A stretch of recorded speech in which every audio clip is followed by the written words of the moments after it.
Hi, I'm Dave Klein. As you know, this month we have a very interesting month talking about ransomware. Everything from our ransomware survey. We want to hear from all of you. If you look in the notes section of this video, you'll see how you can go ahead and fill it out because we want to hear from everyone about what they think about ransomware. And of course, as you know, we also have the ransomware interviews. And I've been very fortunate to be able to talk to some really good friends and great people in the industry. And this next person, oh my God, Chris Roberts. Everyone knows Chris Roberts. Currently serving as a CISO and in an advisor role for several companies around the globe.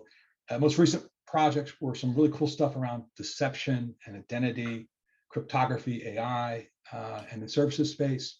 And over the years, he's founded or worked with several folks on open source intelligence, SIGINT, and human intelligence, among other things, and research and intelligence gathering, and cryptography and other things. And this day, he's really working on what I think is really important for the industry, which is how do you understand risk? What is the maturity model for cybersecurity, and how to get yourself and your enterprise further along in that collaboration, whether it be within your industry peers, your partners, your customers, your ecosystem, or whether with the governments, both U.S. and foreign and things like that. How do you handle things like that and really get communication going in the industry?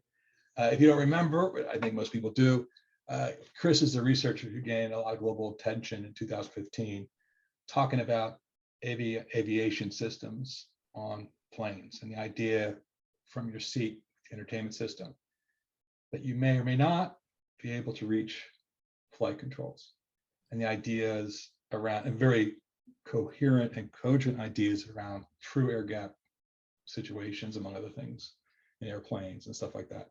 But that's really wonderful. And again, Chris, welcome. How you doing? Thanks. Appreciate it for having me on, hanging out. No, definitely, this is gonna be awesome, and I'm so glad to have you. So let's start with ransomware from the criminal actor perspective. What makes these people so dangerous? I think it's a bunch of different things when you think about it now. There's been like blood in the water for a while, if you think about it. I mean, if you use like a human or human shark analogy, we showed weakness, that we put initial blood in the water when we being commercial enterprises, organizations, whatever you want, dipped our toe in the wonderful world of the internet.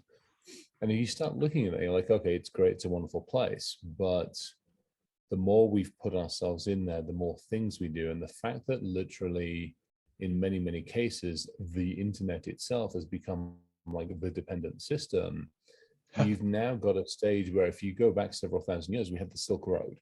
So that trade route that went from like China and the Far East all the way to Europe and various other places. And the merchants at the time knew that crossing across some of the deserts and across some of the areas was risky. So, and they knew that because they got attacked and ambushed every now and again. And from an adversarial perspective, the adversaries knew that there was one route to get from point A all the way to the market. Right. And they did exactly what they needed to do. They didn't necessarily kill, but they maimed enough that the people would keep coming back. And it almost became like a tax situation. It's like, all right, in order to cross this area, I know I'm going to have to pay the bandits, 10, 20, 30% of my money. I mean, it was racketeering if you really think about it. Right. Right. It's like an amalgamation of like the mob, racketeering, and a whole bunch of other things. And we called it the Silk Road and made it look pretty.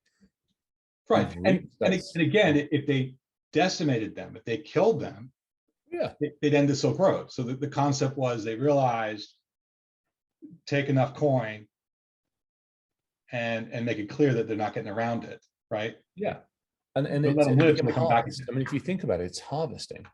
Yeah. It's somebody who's decided that somebody else's harvest is their target. Yeah. And so we've now hit that. When you look at ransomware now, we have become so dependent upon the internet. Others have decided that we are a healthy target. Yeah. As industry, as business, as professionals, our ability to effectively reduce the risks and secure stuff sufficiently just isn't there. There's too much to do, there's too few of us, and there's too many targets, and we're not organized. So what you end up with is this amazing target shooting gallery of opportunity that an adversary has basically taken advantage of and said, great, I'm going to make some money. I'm going to basically make a digital Silk Road, and I'll keep taking money off you every 6, 12, 18, 24 months time, and successfully, beautifully successful. And no longer is it just an individual. The ability to very, very, very, very well put together constructive architectures, environments, frameworks that can use the technology to actually comprehensively basically take out whoever they want. So now they've tag teamed up together, and now all of a sudden it's an enterprise. I mean, basically, let's face it, it's a very well put together, constructed enterprise. Yeah, and they definitely have that. They have ecosystems, they have affiliates, right? Oh, totally. Yeah, it's amazing. Now, and again, before we go into some of the more technical and political and business aspects of it, let's take that anthropology and archaeology discussion one step further. In some ways, and hate to mention COVID because I'm so tired of COVID because it's so awful. It was a terrible 2020 dumpster dive. But is there an aspect of this that has evolution, that where in some ways they're being aggressive and we're learning to deal with their aggression? I think so, absolutely. I think it's on both sides of the coin. I was giving a conversation to a bunch of federal folks up north the other week, and I'm like, I mean, there's a number of things. Unfortunately, first and foremost, the adversary is evolving much faster than we are able to adapt. So when your attacker is able to adapt much faster than you're able to defend, we've got problems. Yes. And so we are definitely on the back foot. We have the opportunity to get on the front foot, no two ways about it. And I think it's at one point in time, we were actually starting to make headway. But again, the attack surface has increased. We've put so many mobile and portable devices out there that just the ability to get into a system has just exponentially increased. And we're not good at communicating and collaborating. So they're taking full advantage of that. I mean, we're all running around with our freaking heads cut off, and they've just encircled us. And it's like shooting fish in a barrel. We are the fish. Yeah. You know, the internet's the barrel, and the adversary is just sitting there going, this is great. It's feeding frenzy. So from an evolution standpoint, I think it became it was a perfect example is the Nigerian scam letter. And we'll use Nigerian because it was the code, the 419 penal code thing.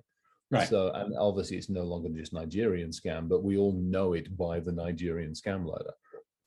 Knew about 10, 15, 20 years on those things. They were terribly spelled. I mean, I remember critiquing and sending them back, saying, I'll offer a service to edit the stupid thing. Just send me your email. Tell me where you are. Some of them did. I was like, oh, you're so cute. I love you. And then I took over their computer system. Yeah. As you do. But they evolved.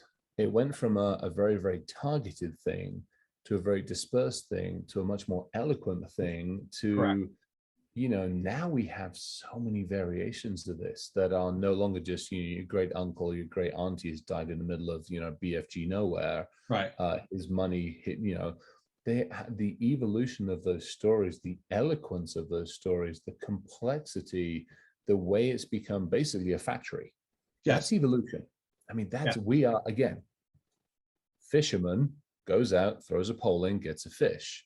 Yes. The evolution of that is a fish factory on the water that processes and does everything apart from stick it in the package and send it to you. Right. That's the evolution that unfortunately we are, you know, we're in the ocean going, hey, it used to be 1 or 2 people with a fishing rod. Now the fuckers are coming in with whaling and cargo ships and just taking us out by the thousand. Yes.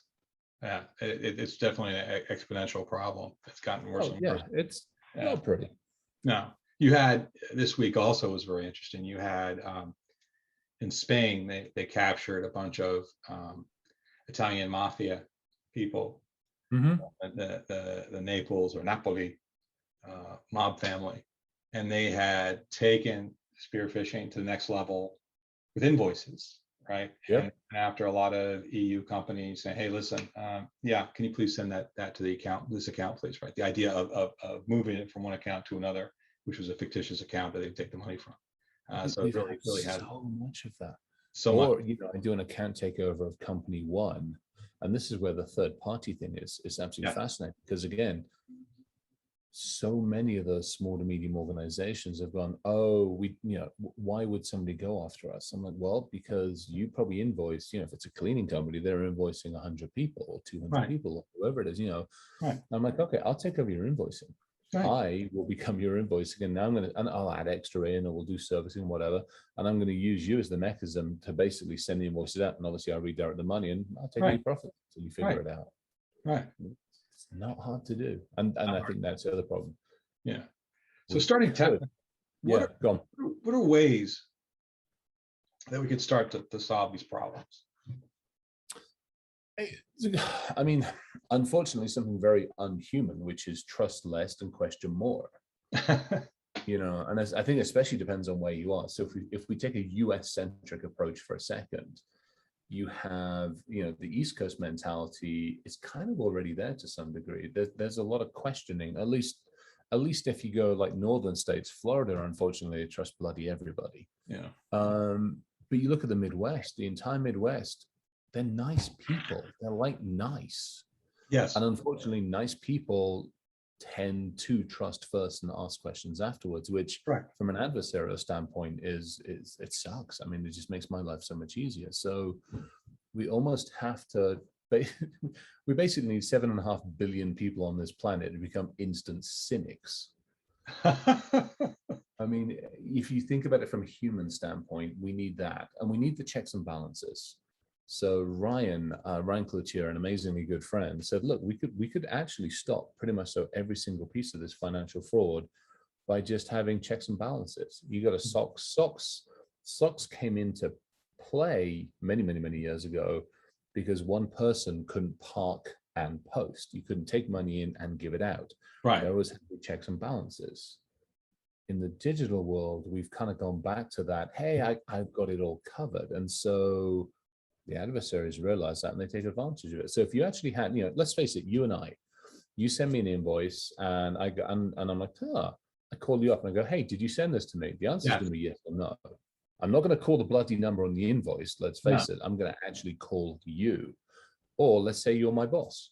I'm like, hey, did you want me to pay this to these people? Bugger that, frag the soldiers. No, And so if we trusted or if we validated and then trusted, either human or mechanical or something, then I think that would be a huge part of it. And there's other things, multi-factor authentication, testing, understanding your assets, understanding adversaries. But first and foremost, we need a bunch of bloody cynics. Correct. It was interesting. A friend of mine who grew up in the Ukraine talked to me about the fact that those in traditionally a Soviet environment were skeptical. We're more skeptical, right? Because they had learned what the propaganda was. They had learned about, during the Cold War, where if you make a mistake, you may end up in a gulag. That they were skeptical and a lot more difficult to fool. Where in like you said, in the Western world where we trust more, that is an issue, right? Is a real issue. All right, let me get political for a second, and I'll be very careful about it. I'll hit both sides at the same time. Let's be honest. We have one of the most effective propaganda machines on this planet. True. It's called news channels. Correct. And I don't care if you watch CNN or you watch Fox. I really don't give a flying fudge bar. Right. We have propaganda. We learned from the Soviets on how to dress it up and make it entertainment. Correct. And I think that's, again, the difference. We have some cynics, we definitely have some people, but unfortunately, a number of them are so far off in the direction that as far as they're concerned, there is a moon base. We visit the aliens on flipping Mars and Venus. Right. And, COVID's got nanobots in it. Absolutely. I mean, if we could get rid of the loony loops and we could actually maybe have that core of cynicism, that's what I really want to see. And then maybe we would think about it a bit more. But unfortunately, half the people I know have got one of those 2 or 3 or 4 news channels on. So we've dressed up propaganda. We've done a beautiful job of it. We don't send them to Gulag. We've got some other interesting ways of dealing with it, which sucks. Right. Because again, that propagates the adversary's ability to just go to town on us. And take advantage of it. Right. Oh, And hugely so. that polarization of news, right, which is based on a TikTok generation, less than 60 seconds, right? Less than 60 seconds. Oh, I need to grab you and hook you in, is true for CNN and Fox, right? Oh, well, that's why. I mean, that's why I said them both. That's why. I mean, I hate both. My homepage is the BBC. It's not perfect, right? But it sure as heck is a little more balanced. It is. Yeah, I mean, none of it's perfect. We're all going to come in with some kind of conscious or unconscious biases, but at least it's a little more level set. And and if they're going to call somebody a numpty, they're going to call somebody a numpty. Doesn't matter whether they're left, right, center, green, or whatever bloody party they want to be. They're a numpty. And I think so again, we have again evolution. We've become our own worst enemy. Yeah, absolutely. So one of the things obviously my company deals with is offensive testing, the idea of taking a proactive approach by making it that the first time you're attacked for real, you've had a continuous security validation way of validating things, right? 2021 dumpster fire for vulnerabilities. In some ways it's positive because we are seeing these vulnerabilities, right? I think something like 40% were a 9 and above in the vulnerability score. Right. And people are like, what do I go after first? What can I mitigate with first party and third party controls, right? What do I need to really patch, right? What do I need to go after? And the idea is with this offensive cybersecurity, it really opens up a lot of cool windows into fixing things in a good way. Where do you see, in looking at ransomware and other things, where offensive cybersecurity comes into play? I think it's so. I like the idea and the concept of it. No two ways about it. And if we focus just on that for a second, so my background and a lot of us around in this industry is very much it comes out of the military. Yes. We are. I was just looking up at one of the infamous quotes, and so we come from that era of you go in and you are taken back to basics. Yeah. You are taught it's crawl, walk, run, dry fire, live fire. Yes. So that when somebody does decide they're going to try to shoot you, you don't pop up and run around like a headless chicken. You're like you remember the Heartbreak Ridge movie? Yes. And Gunny Highway talks about the AK-47, the preferred weapon of our enemy. It makes a distinctive sound when fired. Well, the fuck it does. Yeah. I mean, it really does. I remember when we were going through our live fire training. That bloody thing makes a sound. So when we were out dicking around in the hills, in the sandbox, and the stupid thing's getting shot at us, you didn't stick your head up and go, oh, you're like, yeah, I know what the hell that is. Right. And so that continual testing helps, because if you pair it up with, say, tabletop exercises, if you pair it up with education and you pair it up with other things, when an organization gets nailed, they don't start running around like headless chickens. They have got some incident response in place. They have got maybe some detection, deception, and other kind of remediation. They have centralized logging. They actually know what the hell they're going through. So it's that dry fire, live fire thing. And they're like, all right, we got this. And we're not sitting there, not another company suddenly goes, hey, we got breached back in January. I know it's September now. We're sorry, we only just saw it. Like, we'll go cry some crocodile tears in front of Congress. They'll let us off with a slap on the wrist. And you all got 25 years worth of credit monitoring anyway, because of all the shit you've been through. We'll just add an extra couple of years onto you. And that's it. So for me, it has its uses. I think it's also a score side of things. Again, I look at Ryan and Evan, and you look at what they're doing with scoring and helping people understand metrics. It brings that level of accountability. So 3 months ago, when you nailed me, got it. That was my first time. Now, 2 months ago, hey, I got better. 1 month ago, hey, I got better. If we get to see that continuing improvement, I can go to leadership and go, hey, the money you're paying isn't going into a black hole. The money you're paying is actually going to reducing risk to effective containment, blah, blah, blah, blah, blah, blah. Right. And there's an actual measurable metric to demonstrate it. So I think there's some cool stuff there, and a whole bunch of other things. But yeah, it has its place. No two ways about it. But one of the questions I've asked in these ransomware interviews, and I think most people, I'm pretty impressed that most people have this kind of mindset, the idea of to pay or not to pay the ransom.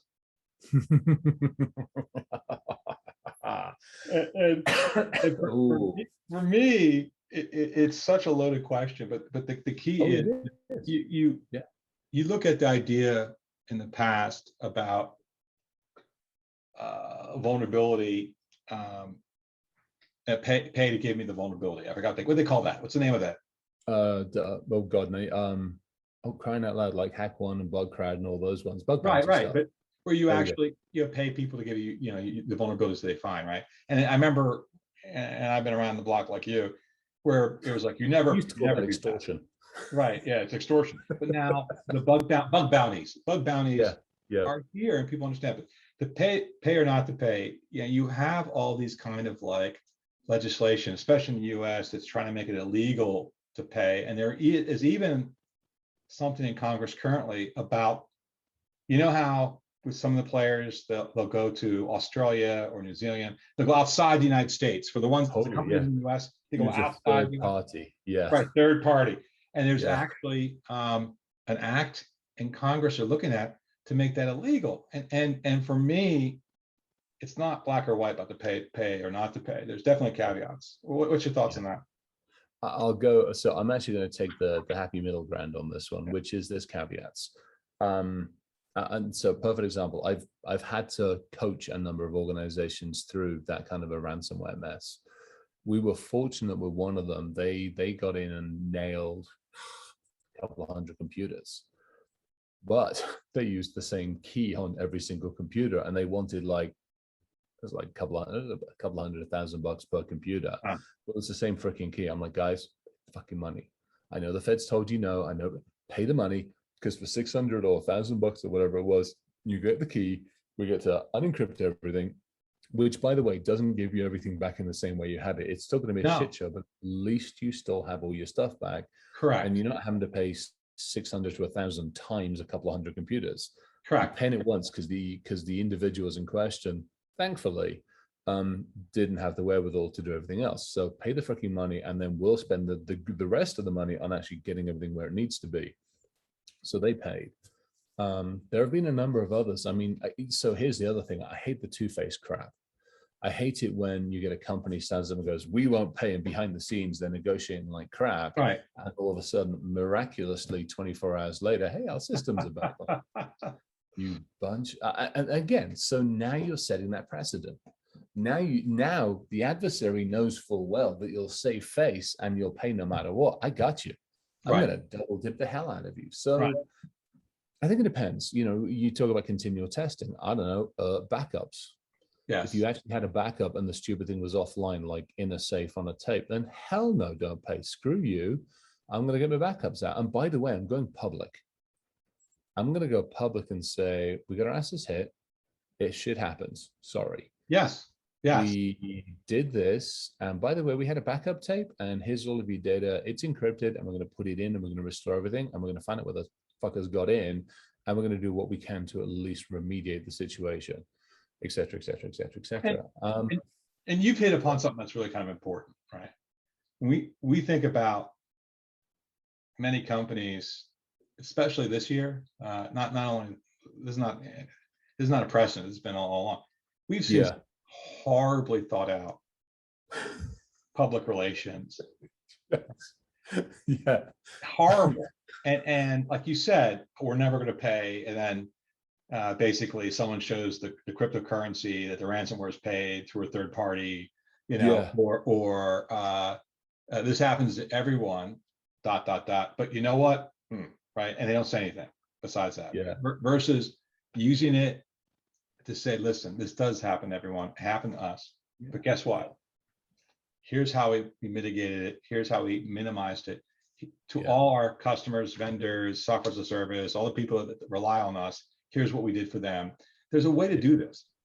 Oh yeah, there should be, but we don't. Again, I think partly because lawyers get in the way, which, that's an entire separate conversation unto Yeah. itself. There's some use for some of them, but most of them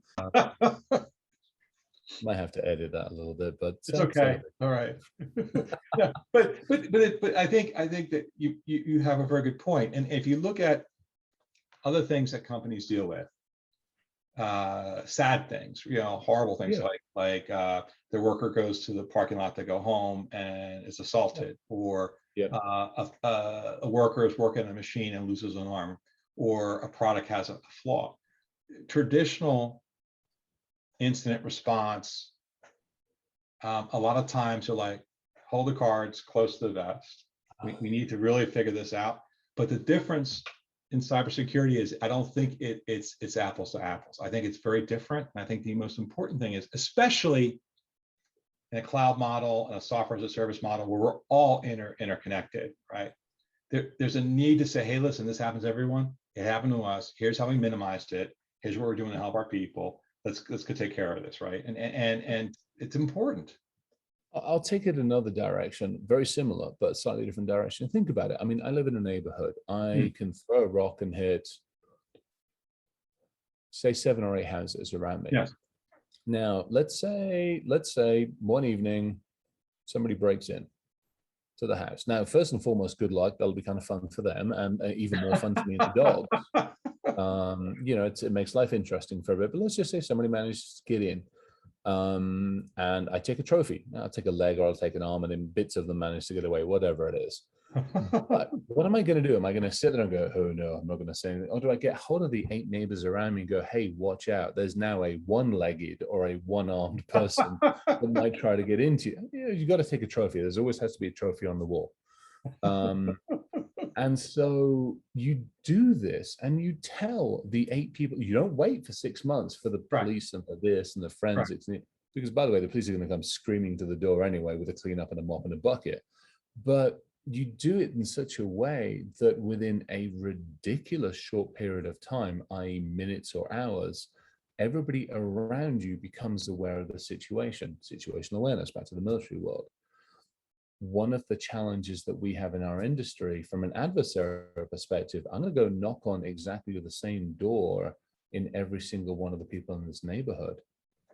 And so if I suddenly tell my neighborhoods, hey, lock your door because the numpty's coming around or hopping around, then they will at least be able to maybe take off the other leg or take an arm. It'll end up like a bloody Monty Python sketch, like it's only a scratch kind of thing at some point. So that we don't do that. I won't call you up and go, hey, just had a problem, they did manage to get in, or we managed to catch them or something, but hey, just be aware, this is the latest tips and tricks and trends that are going on. Or we report it to InfraGard or any of these others, the oversights, and eventually somebody puts something out, and eventually is too long. So, but that's a really valid point. And I can tell you how many times I would be a wealthy man if every time I was somewhere and someone said, our competitor was hit by this. Yeah. Could it happen to us? Yep. And then you would go research what happened to the competitor. And then you said, well, did you reach out to them? Why would I do that? Why would I do that? No. It's a different world. And just like we have ISACs, we're really at a point where you could be in surf gear, you could be in guitars. I'm a big guitar fan. Yeah. And if you're Fender, you're reaching out to Gibson and say, hey, listen, we're having these people try to take advantage of our customers by saying we're Fender support. Gibson, have you had that problem? Ibanez, have you had that problem? Yeah. And the key is there really is a need for that ISAC model to be in all sorts of industries. That there is a way that you could reach out to your biggest Arctic competitor and in a game theory manner say, Chris, I know we compete on making widgets, but you know what? In this situation, you and I need to get together because they're coming after all of us. Yeah, exactly. Yeah. Just, and it's, again, humans, we get in the way of doing that. Some of the stuff we're building, we're putting a fairly interesting little product together And the logic is you hit one, the others learn. Mhm. So we're looking at building some interesting like self-healing capabilities into these things. Yeah. So in some ways, it kind of almost removes the human from that. So if you go after like one on a certain type of vulnerability or an attack vector, it works to try to self-heal the others as quickly as it possibly can. Some kind of cool stuff. But as humans, we're terrible. I mean, we're okay in the real world, kind of warning others. We're not great at it, but we're okay at it. But in the digital world, we're awful, absolutely awful. Right. And And again, adversaries take full advantage of it. they take full advantage of it. So this next question comes, you have a DoD background. I did 10 years Fed work, including DoD contract work. And Yeah. there are times, and I want to take this, I want a Chris Roberts point of view on this, because I'm talking, when I say offensive cybersecurity here, I'm talking about the things nation states, including our own, can do. Yeah, I was going to say, yeah, let's not take us out of the target size on this. Yeah, might know a little bit about that. Yeah. So two aspects. I'm interested in your thoughts from the offensive things that nation states, including our own, can do, right? Yeah. And also from a lawyers, guns, and money, from a diplomatic and other methods. What are ways that governments can do things that the enterprises can't in this kind of situation? Oh, so it's interesting because first and foremost, I mean, the idea of hack back. And again, so if we take an American eccentric approach just for a second, this country's got what, 330-ish million people in the country? 330, and over 400 million guns. Yep. So the idea of telling a country you can't go and attack the person that just smacked you upside the head in the digital world, that's a rough one. That's tough. Hey, I know you just got your ass handed to you. I know you got embarrassed. I know they stole everything from you, but you can't go shoot them because, well, we actually don't know who to shoot. And that's it. Because again, in the physical world, if I come up to you and I go schmack, at least you know who I am, where I am, and you know how to smack me back, or not, as the case may be. Depends on that one. So in the digital world, we all have the standing joke. We all use the same grandma's computer in North Korea. And it's, I mean, who do we want to blame? I don't know. Whose computer do we want to run through this time? If I'm attacking you, I'm not going to be coming from my own home IP address. Right. Not only am I not going to do this, I'm sure as hell I'm not going to code in my own bloody language. I'm either going to go steal some code from the Russians or the Chinese. In New Zealand, for some reason or other, we need to blame New Zealand. So I need to find some good coders in New Zealand and just steal their code, and we can blame New Zealand for a change.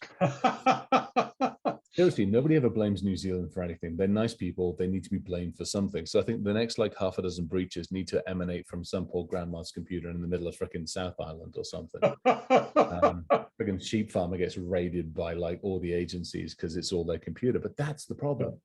Yeah. We all, because we can do a fairly good job of hiding most of our tracks online, attribution is huge. Yes. So if I take out your company, no, you can assume it's one of a number of different adversaries, but until you can actually capture, Vlad with the vodka sitting at the keyboard being paid for by the FSB or one of the other agencies. Correct. Until you can actually, and by the way, they've got to be singing the Soviet anthem for crying out loud. Until you actually have that, the attribution is rough. You can make assumptions, and we're in everybody else's computers just like they're in us. I mean, that we've taken that nuclear first strike, everybody's poised over the bomb kind of mentality, and we've moved it into the digital world. The mentality is now, if you take down my power grid, I'll take down, your entire oil infrastructure. Or if you turn off the lights on the East Coast, I'll make, your entire Vladivostok system go dark, or I'll take out, China's fleet or whatever. So there's definitely a lot of things going on, and there's a lot of probing and a lot of intelligence and a lot of data flowing back and forth that people probably don't want flowing back and forth. But at least at the nation state, nobody's willing to actually mash the button, thankfully. In ransomware, there is some interesting things. I talked to Chris Burgess about this. And Chris Burgess, Yeah. 35-year CIA veteran, Oh yeah. wins the Yeah. highest award when he retires, is a big person Yeah. on insider threat and on Soviet and post-Soviet era Oh Russia. yeah. Big time. Yeah. And he talked about the fact that at least with ransomware, when you look at the attack on the Colonial Pipeline, Yep. they went dark for a little bit. And I do this because they went dark for a little bit, right? But he said, what's interesting is there is some parallels because at least with ransomware, it is mostly a post-Soviet world Russian. Oh, absolutely. Right? Whether Russian-speaking people in the Ukraine or in Russia or in any of the other their sphere of influence. And he said it's a situation where the history of that country, which sometimes is a great tragedy, Yeah. but there is a sense of they know the thieves and they know these people, and it's not necessarily that they're interconnected. They've done some things interconnected, by the way, but for the most part, it's more of I know who you are, I know where I can find you, and don't embarrass me, right? And so that's why, yeah. Don't hack inside my four walls. Right. China has the same thing. China has exactly the same thing. Right. You mess inside the country, you won't see the light of day again. Ever. You want to go mess with somebody outside the country? We know where you are. We know who we need to call if we need you. How about it? Again, don't embarrass us. Don't embarrass us. And the thing that Chris Burgess was talking about was the fact that because don't embarrass us, that in some situations, you know, in the Cold War as well as now, there's times you can approach their government and say, hey, listen, I know you know about these people. You could take care of it or we could take care of it. And you did see after the Colonial Pipeline, you did see the DOJ be able to grab that cryptocurrency before it left that first wallet, right? And get some of the money back. You did see them disappear for a little bit. You did see their infrastructure taken down. And it was a situation he felt that was a combo of the DOJ, because they are a nation state and have the hall pass every once in a while, go get involved. But also he felt that in approaching them and saying, listen, you have gas pipeline infrastructure too, you know, and going back to the 80s when they stole code from a Canadian company, pipeline software. And Canadian one, yeah, exactly, yeah. Right, and it just blew up because the code had some weird stuff because it wasn't quality controlled. You know what I mean by that. And the key is that there is a way, at least with ransomware, that governments can kind of work on it, not as much as you think. Yeah, no, definitely some of it. But I mean, that's sure as hell isn't going to happen for the majority of the organizations. I mean, let's face it. I mean, I think that's the big thing is if everybody thinks that the agencies are going to step in because they just lost their company or they're ransomed, you know, X number of computers, well, freaking good luck on that one. It ain't going to happen, you know. And again, so here's the other thing that I think drives me nuts is whenever ransomware happens, the first thing we do is look to blame somebody. Yes. How about we look in a mirror? Yes. So what could we have done or what should we have done better? Yeah, I mean, Colonial Pipeline is the case study for complete fucking numpties. I mean, they had known for an extended period of time that they had issues. Ignored it, circumvented it, brushed it under the carpet, whatever you want to call it. They were fully well aware of the potential vulnerabilities. They'd had regulatory things breathing down on them saying, get your shit together, both indirectly and directly. And yet here we are, several years later, suffering the consequences of their inadequacies. Yes, absolutely. And that I have a problem with. At that point, I hate to say it, that they should have been left to burn, or at least certain people in there should have been left to rot. That's the Gulag instance. That to me is, you do that a few times, all of a sudden, certain leadership people in other companies might be like, hey, motherfucker, we need to get our shit together. There needs to be, both from a company perspective and an individual perspective, the concept like we see in insider trading. At this point, insider trading, you're going to jail. Yeah. As the CFO, as the CEO who lied to the board, you're going to jail or you're going to get fined, right? And the key is that it needs to be from an individual perspective and an enterprise perspective.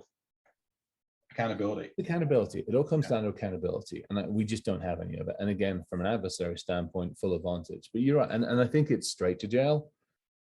Maybe we don't have to be quite black truck rolls up and takes them away, but I want to be one. That would make people sure as hell wake up. And the problem is we don't want the sacrificial CISO. That's the other thing that worries the hell out of me.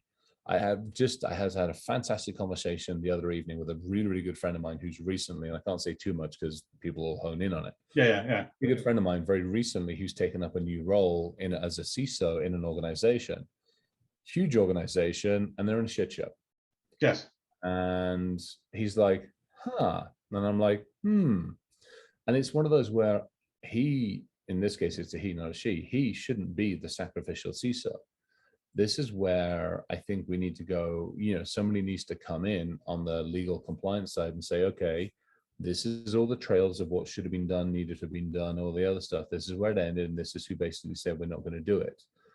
Those are the individuals and the board that need to be basically taken aside and said, hey, get your pajamas ready. You're going to be spending a bunch of time. Right. And you're not spending it at a white collar criminal place. We're going to put you down in Canyon City for 6 or 12 or 18 months in a 24/12 cell. Have a nice day. Right. There needs to be. It's that kind of stuff. And again, sacrificial CISO needs to be told, hey, we'll run cover fire for you as long as you show improvements. As long as you can actually bash your way through some of this and show improvements, we got your back. Right. And that goes back to due diligence, right? The idea, if you're making the best effort, right? You're making the best effort, that's okay. It's when it's truly negligent that it's an issue, right? And then at the same time, with American privacy laws, which we need one, would all go along. 50, or how many states is this bloody place got now? 50-ish? It's like a decade. 50-ish. 50-ish. Yeah, 50-ish works. 50-ish. Yeah, and that's the problem. It needs to be one. Now that's a huge one. We won't get off on tangent, but this is the other thing that drives me freaking nuts. Is everybody's got their little fiefdoms. It's like, well, I've got my PCI flag, and I've got my HIPAA flag, and I've got my fucking nut flag. No, screw you. One flag, right. One set of rules, one set of adherence, one set of laws. Correct. Might actually get somewhere. And my opinion too is there's talk about evolution. It's either going to be a continuation of each state will have their own, and each industry will have their own until it gets to a point where it's totally untenable. And by the way, it's untenable now. But totally, and you and I know it's going to continue until it's more untenable. right. Where they go, there's no way to track this unless we have $1 billion to track it every year. Okay, let's go ahead and have national law with that. Again, there is a few in Congress now, and I really hope it does happen, and that kind of thing. Stuff like that. Well, this has been awesome, Chris. Thank you so much. I've had so much fun. You're definitely coming back. I want you to come back many, many times. We have many more discussions, but this has been wonderful. Thanks so much. Cool. Take care.